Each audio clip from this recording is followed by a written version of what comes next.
ایمان کی جان اور اس کی روح ہے۔ اور تیسری چیز اللہ کے نبی صلی اللہ علیہ وسلم نے فرمایا کہ آدمی اسلام لانے کے بعد، مومن ہونے کے بعد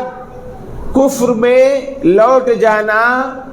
اس طرح سے ناپسند کرے، اس طرح سے ناپسند کرے جس طرح سے کوئی آدمی آگ میں ڈالے جانے کو ناپسند کرتا ہے۔ ہم میں سے کوئی بھی آدمی آگ میں ڈالا جانا، آگ میں جلایا جانا، آگ کا عذاب دیا جانا یہ پسند نہیں کرے گا۔ ایسے ہی آدمی جب ایمان لے آئے تو کفر میں لوٹ جانا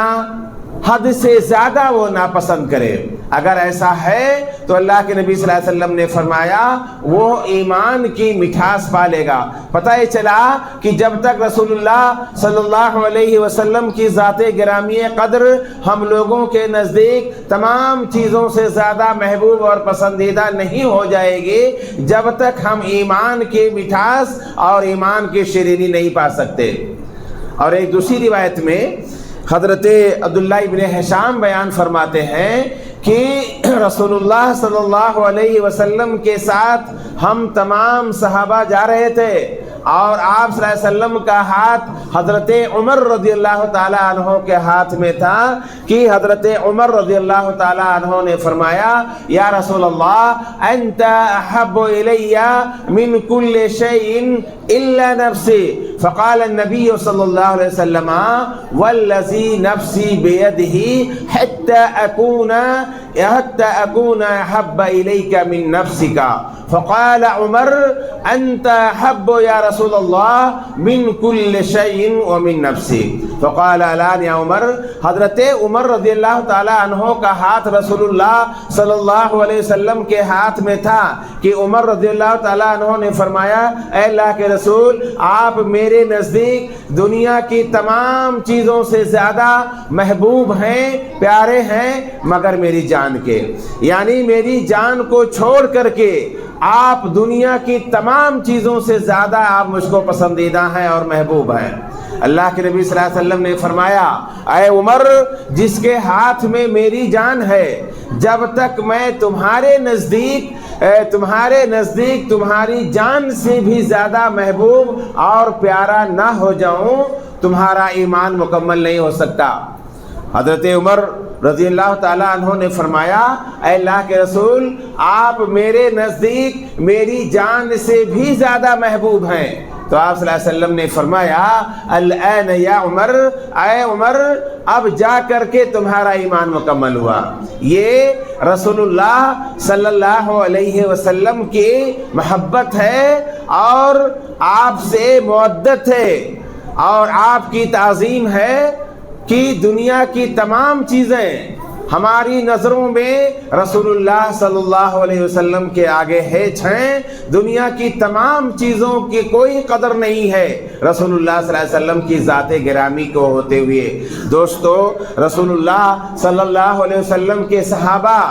اور آپ کے ساتھی یہ آپ سے کتنی زیادہ محبت کرتے تھے، اتنی زیادہ محبت کرتے تھے کہ ہم اور آپ اپنے تصور میں نہیں لا سکتے، ہم اور آپ سوچ بھی نہیں سکتے ہیں کہ رسول اللہ صلی اللہ علیہ وسلم کے صحابہ اور آپ کی صحابیات کس طرح سے آپ سے اپنی جان سے بھی زیادہ محبت کرتی تھیں۔ آئیے غزوہ احد پر نظر دوڑاتے ہیں۔ حضرت ہند بنت عمر رضی اللہ تعالی عنہا کے شوہر عمر ابن جموح اور ان کے بھائی عبداللہ ابن عمر ابن حرام اور ان کے بیٹے خلاد رضی اللہ تعالی عنہ یہ تینوں جنگ احد میں شہید ہو جاتے ہیں۔ اور وہ ایک ایسی لڑائی تھی جس کے اندر مسلمانوں کا بہت زیادہ جانی نقصان ہوا تھا، 70 صحابہ شہید ہو گئے تھے اور خود رسول اللہ صلی اللہ علیہ وسلم زخمی ہو گئے، آپ کے سر میں زخم آیا، آپ کے چہرے میں زخم آیا اور آپ کے دانت بھی ٹوٹ گئے تھے۔ یہ ہند بنت عمر رضی اللہ تعالی عنہا غزوہ احد کی طرف جا رہی تھی تاکہ جنگ کی کیفیت اور اس کی حالت معلوم کریں کہ وہاں پر مسلمانوں کی پوزیشن کیا ہے اور خود رسول اللہ صلی اللہ علیہ وسلم کس حالت میں ہیں۔ راستے میں تھی کہ لوگوں نے کہا اے ہند بنت عمر، تمہارا شوہر عمر ابن جموح اور تمہارا بھائی عبداللہ ابن عمر اور تمہارا بیٹا خلاد، یہ تینوں شہید ہو چکے ہیں، قربان جائیے۔ ہند بنت عمر رضی اللہ تعالی عنہا کی رسول اللہ صلی اللہ علیہ وسلم سے محبت پر ہند بنت عمر نے کہا کہ یہ بتائیے کہ رسول اللہ صلی اللہ علیہ وسلم کس حالت میں ہیں اور آپ کی کیا حالت ہے؟ تو کہا لوگوں نے کہ آپ صلی اللہ علیہ وسلم بخیر و عافیت ہیں۔ تو ہند بنت عمر نے جو کہا کل مصیبت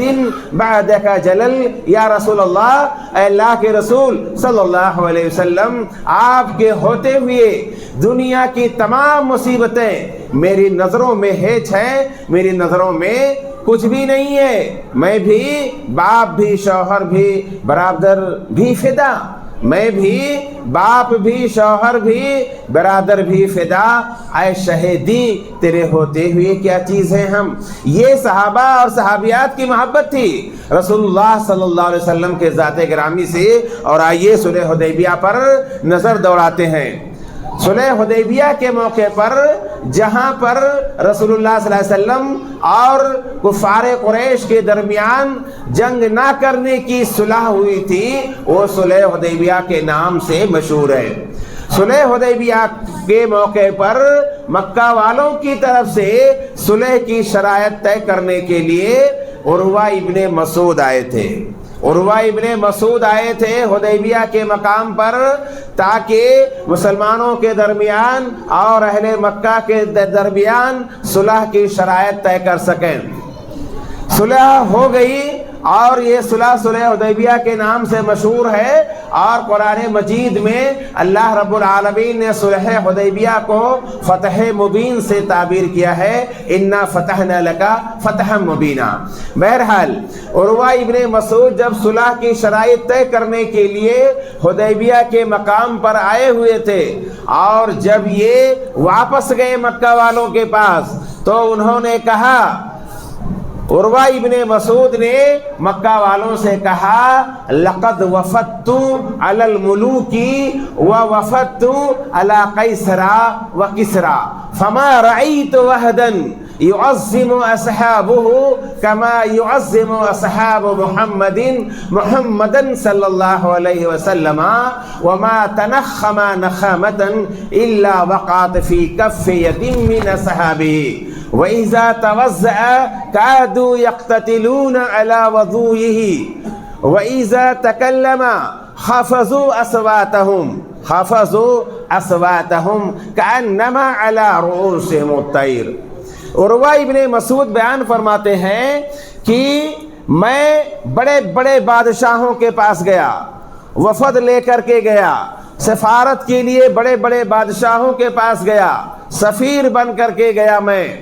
اور میں روم کے بادشاہ قیصر کے پاس گیا، اور میں ایران کے بادشاہ کسریٰ کے پاس گیا، لیکن میں نے کسی بھی بادشاہ کے ساتھیوں کو اور اس کے درباریوں کو اتنا تعظیم کرتے ہوئے نہیں دیکھا جتنی تعظیم اور عزت کرتے ہوئے میں نے رسول اللہ صلی اللہ علیہ وسلم کے ساتھیوں کو دیکھا ہے، کہ وہ آپ کی اس قدر تعظیم کرتے ہیں، اس قدر تعظیم کرتے ہیں کہ اگر رسول اللہ صلی اللہ علیہ وسلم جب وہ تھوکتے ہیں تو آپ کا تھوک زمین پر نہیں گرنے پاتا، الا وقعت فی کف ید من اصحابہ، مگر وہ تھوک رسول اللہ صلی اللہ علیہ وسلم کے ساتھیوں کے کسی ہتھیلی پر جا گرتا ہے، فدلک بها وجہہ وجلدہ، اور وہ اسے لے کر اپنے چہرے اور اپنے جو ہے کھال پر، اپنے جسموں پر مل لیا کرتے ہیں۔ یہ محبت تھی، یہ رسول اللہ صلی اللہ علیہ وسلم سے محبت تھی۔ اور جب اللہ کے نبی جب وضو کرتے ہیں وَإِذَا تَوَضَّأَ، اور جب آپ وضو کرتے ہیں كَادُوا يَقْتَتِلُونَ عَلَى وَضُوئِهِ، تو صحابہ آپس میں رسول اللہ صلی اللہ علیہ وسلم کے وضو کے پانی کو لینے کے لیے آپس میں جھگڑ پڑتے ہیں، ایک دوسرے سے آگے بڑھنے کی کوشش کرتے ہیں، یہ محبت تھی۔ وَإِذَا تَكَلَّمَ، اور جب رسول گفتگو کرتے ہیں تو خفضوا اصواتهم، تو وہ ہمہ گوش ہوتے ہیں اور اپنی آواز کو پست کر لیتے ہیں، بالکل ایسے ہی جیسے کہ ان کے سروں پر پرندے ہوں کہ اگر وہ اپنے سر کو حرکت دیں گے تو پرندے اڑ جائیں گے۔ یعنی اس قدر ادب اور تعظیم رسول اللہ صلی اللہ علیہ وسلم کے ساتھ ہی رسول اللہ صلی اللہ علیہ وسلم سے کرتے ہیں۔ یہ اتنی سی بات یہاں تک کلیئر ہو گئی کہ رسول اللہ صلی اللہ علیہ وسلم کے ساتھ ہی اور آپ کے اصحاب یہ رسول اللہ صلی اللہ علیہ وسلم سے کتنی زیادہ محبت کرتے تھے اور آپ کی کتنا زیادہ تعظیم کرتے تھے۔ یہ رسول اللہ صلی اللہ علیہ وسلم سے سچی محبت ہے۔ دوستو، آج کی محبت رسول اللہ صلی اللہ علیہ وسلم سے صرف دکھاوے کے علاوہ اور کچھ بھی نہیں ہے۔ آپ صلی اللہ علیہ وسلم کے فرمان اور آپ صلی اللہ علیہ وسلم کے سنت اور آپ کے احادیث مبارکہ کے کھلا خلاف ورزی کی جا رہی ہے اور نافرمانی کی جا رہی ہے، اور آپ صلی اللہ علیہ وسلم کی نافرمانی کر کے کوئی بھی آدمی رسول اللہ صلی اللہ علیہ وسلم سے محبت کا دعوے دار نہیں ہو سکتا ہے۔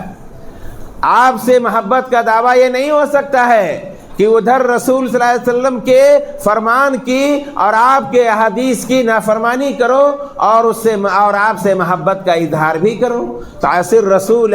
وانت تظہر حبہ، رسول کی نافرمانی کرتے ہو اور آپ سے محبت کا اظہار کرتے ہو۔ ایک طرف نافرمانی اور ایک طرف زبانی جمع خرچ محبت کا اظہار کرتے ہو۔ هذا الامر فی القیاس بدیع، یہ تو ایک ایسی بات ہے جو کہ عقل میں آنے والی بات نہیں ہے، عقل میں آنے والی بات نہیں ہے۔ دوستو، 12 ربیع الاول کے تعلق سے کچھ بات ہو جائے۔ یہ ہے کیا چیز اور اس دن لوگ کیا کیا نہیں کرتے؟ پہلے تو ہم یہ معلوم کر لیں کہ رسول اللہ صلی اللہ علیہ وسلم کی تاریخ پیدائش کیا ہے۔ رسول اللہ صلی اللہ علیہ وسلم کی تاریخ وفات کے بارے میں ساری امت کا اتفاق ہے، ساری امت اس بات پر متفق ہے کہ رسول اللہ صلی اللہ علیہ وسلم کی وفات بروز پیر 12 ربیع الاول سن 11 ہجری کو ہوئی ہے۔ سب کا اتفاق ہے، اس میں کوئی اختلاف نہیں ہے۔ لیکن رسول اللہ صلی اللہ علیہ وسلم کی تاریخ پیدائش میں زبردست اختلاف ہے۔ بعض لوگوں نے 12 ربیع الاول کہا ہے اور بعض لوگوں نے تو 8 ربیع الاول کہا ہے۔ اہل سنت والجماعت کے بڑے امام احمد رضا بریلوی نے لکھا ہے کہ آپ صلی اللہ علیہ وسلم کی تاریخ پیدائش 8 ربیع الاول ہے، 8 ربیع الاول ہے۔ اور اسی طرح سے سیرت النبویہ کے اندر بھی ہے کہ آپ صلی اللہ علیہ وسلم کی تاریخ پیدائش جو ہے 8 ربیع الاول ہے۔ اب رسول اللہ صلی اللہ علیہ وسلم کی تاریخ پیدائش میں زبردست اختلاف ہے، لیکن تاریخ وفات کے بارے میں کسی کا کوئی اختلاف نہیں ہے کہ رسول اللہ صلی اللہ علیہ وسلم کی وفات 12 ربیع الاول بروز پیر ہی ہے اور دوسری کوئی تاریخ نہیں ہے۔ اب سوال پوچھا جانا چاہیے، سوال یہ ہے جب تاریخ پیدائش ڈکلیئر نہیں ہے، متعین نہیں ہے اور تاریخ وفات متعین ہے، تو اس دن کا چراغاں کرنا، اس دن گھروں کو قمقمے سے سجا دینا، گلیوں بازاروں میں چہل پہل کرنا، یہ کیا ہے؟ اسے آپ کون سا نام دے سکتے ہیں؟ اسے خوشی کا نام دیا جائے یا اسے سوگ اور ماتم کا نام دیا جائے؟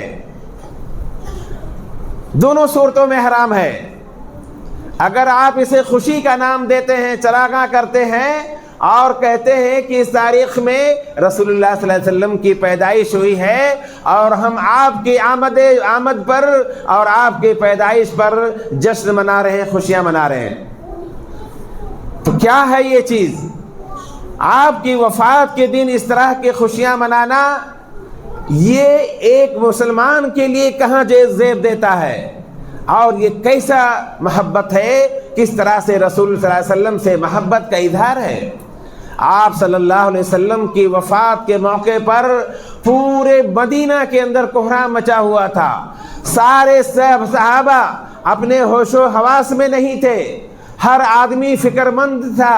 ہر آدمی پریشان تھا، اور بعض صحابہ ایسے بھی تھے کہ جن کو رسول اللہ صلی اللہ علیہ وسلم کی وفات کا یقین نہیں آ رہا تھا، انہی میں حضرت عمر رضی اللہ تعالیٰ عنہ بھی تھے، اور جلال میں تیش میں آگے کہا کہ اتنے زیادہ غمزدہ تھے حضرت عمر کہ اگر کوئی یہ کہہ دے کہ رسول اللہ صلی اللہ علیہ وسلم کی وفات ہوئی ہے تو میں اس کی گردن اڑا دوں گا۔ اور دیگر جو صحابہ پر جو تکلیف ہوئی تھی اور جو غم کا جو ماحول تھا وہ کتنا دردناک تھا کہ رسول اللہ صلی اللہ علیہ وسلم اس دنیا میں نہیں رہے۔ حضرت فاطمہ رضی اللہ تعالی عنہا اپنے والد محترم رسول اللہ صلی اللہ علیہ وسلم کی وفات پر کہتی ہیں کہ واہ ابتاہ، اے میرے والد محترم، اے میرے ابو جان، آپ نے اپنے رب کی دعوت کو، آپ نے اپنے رب کے بلاوے کو قبول کر لیا اور آپ اپنے رب کے پاس چلے گئے۔ وَيَا جِبْرَئِيلَ نَنْعَاهْ، اور اے جبرائیل ہم تم سے شکایت کرتے ہیں، ہم تم سے شکوہ کرتے ہیں۔ حضرت انس رضی اللہ تعالی عنہ سے حضرت فاطمہ رضی اللہ تعالی عنہ نے فرمایا کہ اے انس، تمہاری طبیعتوں نے کیسے یہ گوارا کر لیا کہ رسول اللہ صلی اللہ علیہ وسلم کے جسد اطہر پر، آپ کے جسم مبارک پر مٹی ڈال سکو، یہ بات تمہاری اندر کیسے پیدا ہوئی اور کس طرح سے تم نے اس چیز کو گوارا کر لیا۔ تو دوستو، رسول اللہ صلی اللہ علیہ وسلم کی وفات پر سارا مدینہ متفکر تھا، سارا مدینہ غمزدہ تھا اور سب کے سب پریشان تھے۔ لیکن آج اس تاریخ میں خوشی منانا، جشن منانا، یہ کون سا اسلام ہے اور کون سا دین ہے یہ؟ جبکہ رسول اللہ صلی اللہ علیہ وسلم فرماتے ہیں کہ من عمل عملا ما لیس علیہ امرنا فہو رد، جس معاملے پر اور جس کام پر میری مہر نہ لگی ہو اور اگر کوئی آدمی اسے کرتا ہے تو وہ عمل، وہ کام مردود ہے، گرچہ ظاہری طور پر وہ کام ثواب کا ہی کیوں نہ ہو، لیکن وہ عمل مردود ہے، وہ عمل اللہ کے یہاں رد ہے، اس پر کوئی ثواب نہیں ملنے والا ہے، کوئی ثواب نہیں ملے گا اس پر۔ رسول اللہ صلی اللہ علیہ وسلم کے کچھ ساتھی یہ آپ صلی اللہ علیہ وسلم کے ازواج مطہرات کے پاس آئے اور ان لوگوں نے رسول اللہ صلی اللہ علیہ وسلم، تھوڑا سا آپ لوگ آگے آ جائیے، پیچھے کچھ بھائی کھڑے ہیں، تھوڑا سا مٹ جائیے، آگے آ جائیے تاکہ ان کو بھی جگہ مل جائے۔ حضرت انس رضی اللہ تعالیٰ عنہ فرماتے ہیں کہ صحابہ کی ایک جماعت یہ رسول اللہ صلی اللہ علیہ وسلم کی بیویوں کے پاس اور آپ کے ازواج کے پاس آئی اور ان لوگوں نے رسول اللہ صلی اللہ علیہ وسلم کی عبادت کے بارے میں پوچھا کہ رسول اللہ صلی اللہ علیہ وسلم کس طرح عبادت کرتے ہیں اور آپ کا دن و رات کا معمول کیا ہے اور آپ ان میں عمل کیا کرتے ہیں۔ ازواج مطہرات نے ان لوگوں کو رسول اللہ صلی اللہ علیہ وسلم کی عبادت کے بارے میں بتلا دیا کہ آپ یہ عبادت کرتے ہیں اور آپ کا ایسا ایسا معمول ہے۔ ان لوگوں نے کہا وَمِنْ أَيْنَ نَحْنُ مِنَ النَّبِيِّ صلی اللہ علیہ وسلم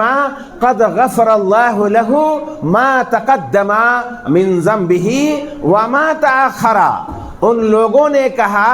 کہ ہمارا رسول اللہ صلی اللہ علیہ وسلم سے کیا مقابلہ ہے، رسول اللہ صلی اللہ علیہ وسلم کے اگلے اور پچھلے تمام طرح کی خطائیں یہ بخش دی گئی ہیں، تو ہمارا آپ سے کوئی موازنہ، کوئی مقابلہ نہیں ہے، ہمیں تو اور زیادہ عمل کرنے کی ضرورت ہے۔ تو ان میں سے ایک آدمی نے کہا انی اصوم فلا افطر ابدا، اب تو میں روزہ رکھوں گا اور کبھی روزہ نہیں توڑوں گا۔ برابر روزہ رکھوں گا، مستقل روزہ رکھوں گا اور روزہ افطار نہیں کروں گا، روزہ توڑوں گا نہیں۔ دوسرے نے یہ کہا انی اقوم اللیل فلا انام، میں رات بھر قیام کروں گا اور سوؤں گا نہیں۔ دیکھیے یہ عمل ظاہری طور پر کتنا اچھا لگ رہا ہے، یہ عمل پورا سال روزہ رکھنا کتنا اچھا عمل لگ رہا ہے، ساری رات جاگ جاگ کر اللہ کی عبادت کرنا کتنا اچھا لگ رہا ہے، کتنا اچھا عمل ہے یہ، لیکن اس پر رسول اللہ صلی اللہ علیہ وسلم کی مہر نہیں ہے۔ اور تیسرے نے کہا کہ انی اعتزل النساء فلا اتزوج ابدا، کہ میں تو عورتوں سے الگ رہوں گا اور میں کبھی بھی نکاح اور شادی نہیں کروں گا۔ اور یہ کہہ کر وہ لوگ چلے گئے۔ جب آپ صلی اللہ علیہ وسلم آئے، ازواج مطہرات نے آپ صلی اللہ علیہ وسلم کو یہ باتیں بتائی کہ کچھ لوگ آئے تھے اور انہوں نے ایسا اور ایسا کہا ہے۔ فجاء رسول اللہ صلی اللہ علیہ وسلم الیہم فقال انتم الذین قلتم کذا وکذا، اللہ کے نبی صلی اللہ علیہ وسلم ان تینوں کے پاس آئے اور ان سے کہا انتم الذین قلتم کذا وکذا، کیا تم لوگوں نے ایسی اور ایسی بات کہی ہے، یہ اور یہ کہا ہے؟ آپ صلی اللہ علیہ وسلم نے فرمایا سنو، انی اصوم و افطر، میں روزہ بھی رکھتا ہوں اور روزہ افطار بھی کرتا ہوں، واقوم اللیل وانام، میں رات میں شب بیداری بھی کرتا ہوں، جاگ کر تہجد بھی پڑھتا ہوں اور سوتا بھی ہوں، واتزوج النساء، اور میں عورتوں سے نکاح بھی کرتا ہوں، فمن رغب عن سنتی فلیس منی، جس نے ہماری سنت سے اعراض کیا،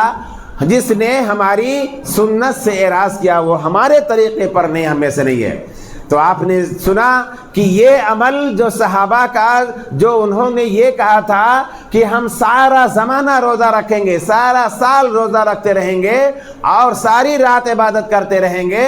اور عورتوں سے نکاح ہی نہیں کریں گے تاکہ ہم دنیا داری میں نہ پھنسیں اور اللہ کی عبادت اس کی بندگی کرتے رہیں۔ لیکن اب چونکہ یہ عمل ایسا عمل تھا جس پر رسول اللہ صلی اللہ علیہ وسلم کی مہر نہیں ہے، اس لیے یہ جائز نہیں ہے، اور آپ صلی اللہ علیہ وسلم نے ان کو روکا اور ان کو منع فرمایا۔ تو دوستو یہ 12 ربیع الاول کا جو جشن ہے یہ رسول اللہ صلی اللہ علیہ وسلم کی وفات کے 630 سال کے بعد ایجاد میں آیا، وجود میں آیا، اور اس کا موجد جو ہے مظفر الدین ککبوری ہے، اس نے ایجاد کیا تھا، یہ بادشاہ تھا اپنے زمانے کا، اور اس نے لوگوں کو حکم دے دیا چراغاں کرنے کا، گھروں کو روشن کرنے کا، اور اس دن اچھے سے اچھا پکوان پکانے کا، یہ ہے اس نے ایجاد کیا۔ اور ایک شخص تھا عمر، اس نے جو ہے عالم تھا وہ، اور اس نے بادشاہ کے اس حکم پر صداقت کی مہر لگا دیا، کہا یہ صحیح ہے۔ اس کے بعد سے یہ چیز جو ہے ایجاد میں آ گئی۔ ہمارے ہندوستان میں بھی یہ چیز بغداد سے ہوتے ہوتے یہاں آئی، اور پہلے 12 وفات کے نام سے مشہور تھی، 12 وفات مناتے تھے لوگ۔ کیا تماشا ہے، یعنی آپ صلی اللہ علیہ وسلم کی وفات اور وفات کے دن جلوس، اور جلوس میں جشن اور چراغاں اور طرفہ۔ تماشا یہ ہے کہ ڈی جے بجانا، زور زور سے باجا بجانا، ڈی جے بجانا، جس سے کہ لوگوں کو سخت ترین تکلیف ہوتی ہے، بہت ساری اموات بھی ہو جاتی ہیں۔ یہ کہاں کا ہے، یہ کہاں کا رقص اور سرور، اور کہاں کا ڈی جے اور باجا گانا بجانا، جبکہ رسول اللہ صلی اللہ علیہ وسلم فرماتے ہیں ان اللہ بعثنی رحمتن، ان اللہ بعثنی رحمتن وامرنی ان امحق المزامیر والبرابط۔ یہ ڈھول اور تاشے، یہ ڈی جے، یہ باجے جو لوگ بجاتے ہیں اور کہتے ہیں رسول اللہ سے محبت کا اظہار ہے، رسول صلی اللہ علیہ وسلم سے محبت میں کرتے ہیں، اور اگر کوئی یہ کام نہ کرے تو اسے کہیں گے بہت بڑا گستاخ رسول ہے، بہت بڑا گستاخ رسول ہے، یہ تو رسول سے محبت ہی نہیں کرتا، یہ کافر ہو گیا۔ عجیب تماشا ہے۔ اللہ کے نبی صلی اللہ علیہ وسلم فرماتے ہیں ان اللہ بعثنی رحمتن، بے شک اللہ تعالیٰ نے مجھے رحمت بنا کر کے بھیجا ہے، وَأَمَرَنِي، اور اس نے مجھے یہ حکم دیا ہے، اور اس نے مجھے یہ حکم دیا ہے ان امحق المزامیر والبرابطہ، کہ بانسری اور باجا اور ڈھول اور نقارے اور تاشے، میں ان ساری چیزوں کو مٹا دوں۔ یعنی آپ صلی اللہ علیہ وسلم کو ان ساری چیزوں سے شدید ترین نفرت تھی، اور آج ان ساری چیزوں کا اظہار کیا جا رہا کھلم کھلا، اور رسول صلی اللہ علیہ وسلم سے محبت کی دعوے داری بھی ہے۔ ایسا کیسے ہو سکتا ہے؟ آپ رسول کی نافرمانی کرو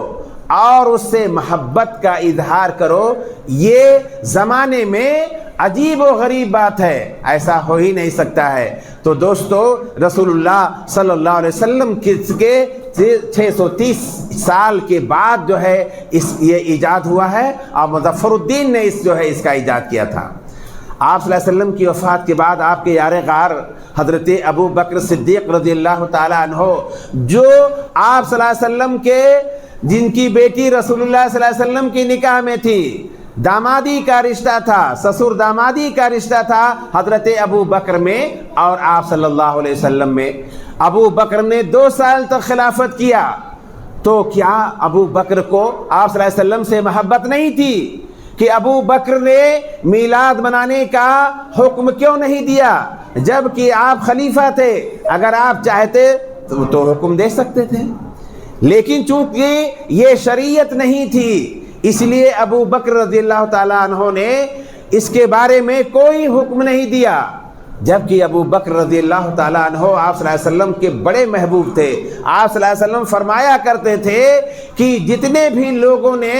میرے اوپر احسان کیا، میں نے تمام لوگوں کے احسان کا بدلہ دے دیا سوائے ابو بکر کے احسان کا۔ تو کیا یار غار تھے؟ ابو بکر اپنے دوست کی میلاد نہیں منا سکتے تھے؟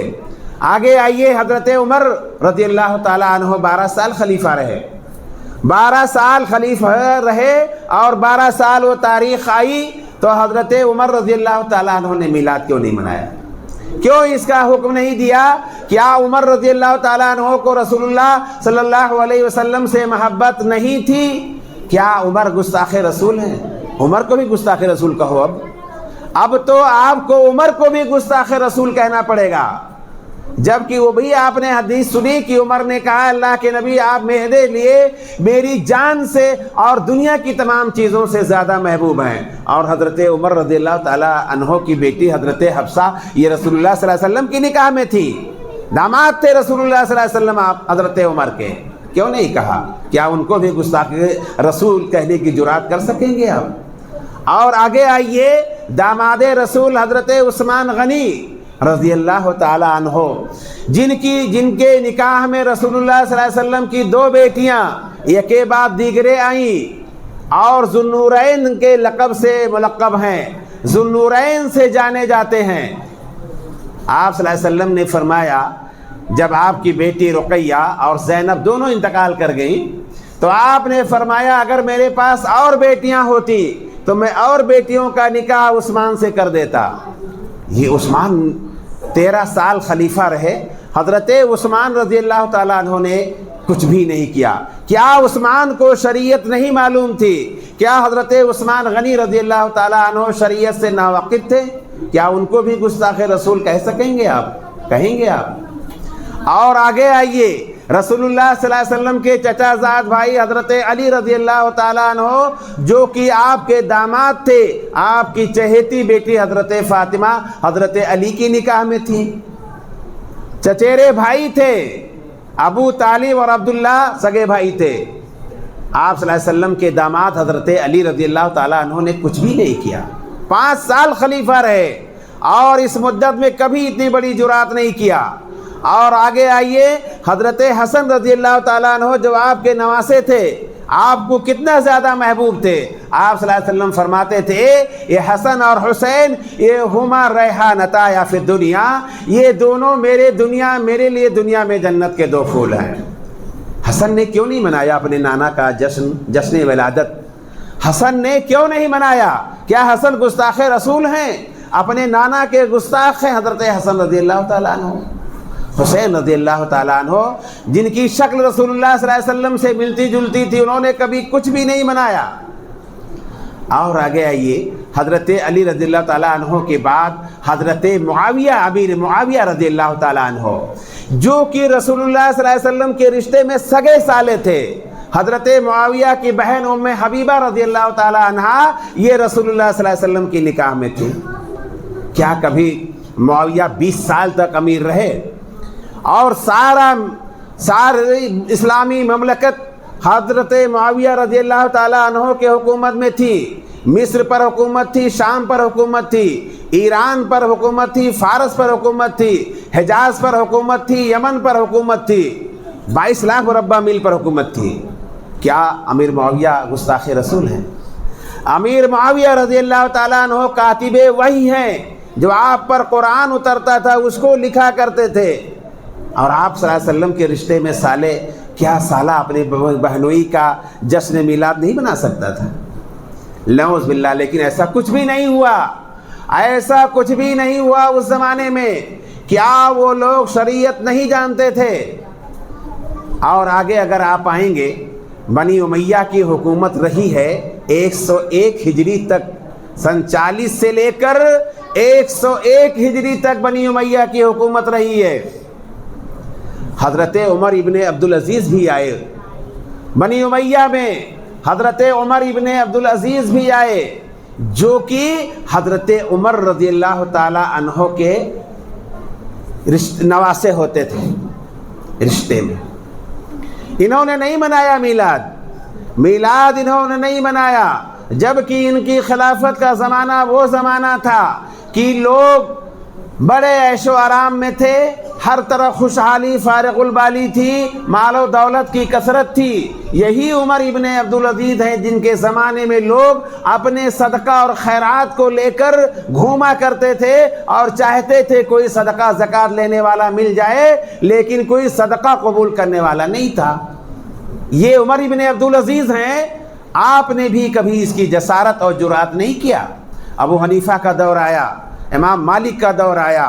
امام احمد ابن حنبل کا دور آیا، اور امام شافعی کا دور آیا، کبھی کسی نے کچھ نہیں کیا۔ امام احمد ابن حنبل رضی اللہ تعالیٰ عنہ بڑے محدث، انہوں نے 12 میلاد 12 وفات منایا ہی نہیں، 12 وفات ہی کہہ لیجئے اس کو، کیونکہ تاریخ وفات پر کوئی اختلاف نہیں ہے کہ اسی تاریخ میں رسول اللہ صلی اللہ علیہ وسلم کی وفات ہوئی ہے، اور تاریخ میلاد جس دن آپ کی پیدائش ہوئی اس کے بارے میں بہت سارے اختلاف ہے۔ تو دوستو، یہ مختصر سی چند باتیں تھیں جو آپ کو بتانے کی کوشش کی گئی، سمجھانے کی کوشش کی گئی کہ ان ساری چیزوں کا اسلام سے کوئی واسطہ نہیں ہے، اور کوئی بھی چیز چاہے جتنا خوشنما ہو، چاہے جتنی بھلی اور اچھی ہو،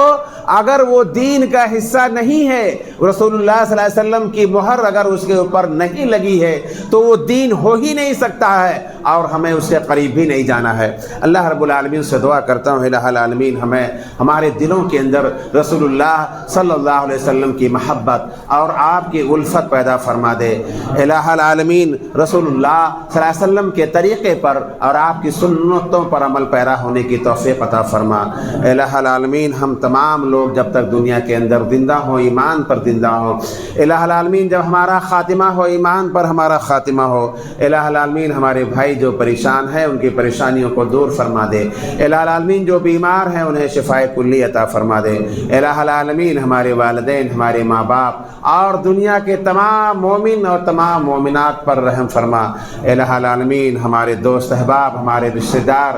جو دنیا سے جا چکے ہیں، الہ العالمین ان کی خطاؤں کو معاف فرما کر انہیں جنت الفردوس میں جگہ عطا فرما۔ آمین۔ تقبل یا رب العالمین۔ بارک اللہ لنا ولکم فی القرآن العظیم ونفعنی وإیاکم بالآیات والذکر الحکیم، انہ تعالی جواد کریم ملک بر رؤوف رحیم۔ ان الحمد للہ نحمده ونستعینه ونستغفره ونؤمن به ونتوکل علیہ باللہ من شرور انفسنا ومن سیئات اعمالنا من يهده الله فلا مضل له ومن يضلل فلا هادي له